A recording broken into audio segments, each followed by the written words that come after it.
Hey guys, my name is Daniel Vliegendhart and I'm the one-man team behind Koner. I study data science at the Delft University of Technology and I'm a full-stack web developer. So what is Koner? Koner is an online interactive document viewer that visualizes keywords in PDFs and allows users to interact with them. So users can rate existing keywords and add new keywords they find interesting. Users can be rewarded for their efforts using Koner tokens. The current version of the PDF viewer is built with Node.js and React, and it's built with extensibility in mind. Because it's open sourced and uses React, it will be easy in the future to add new features. User authentication and database have been implemented using a Firebase backend, and I've built an API client that interacts with the OST API to create users and reward them for adding highlights and giving feedback.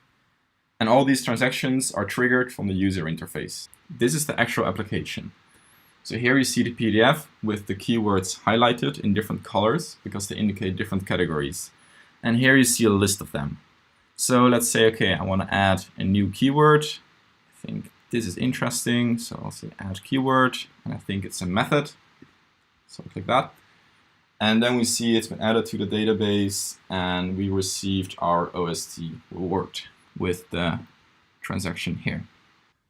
The plan for the next 3 weeks is to first of all build the final version of the viewer, tweak the user interface and design, and finally refine the token economy.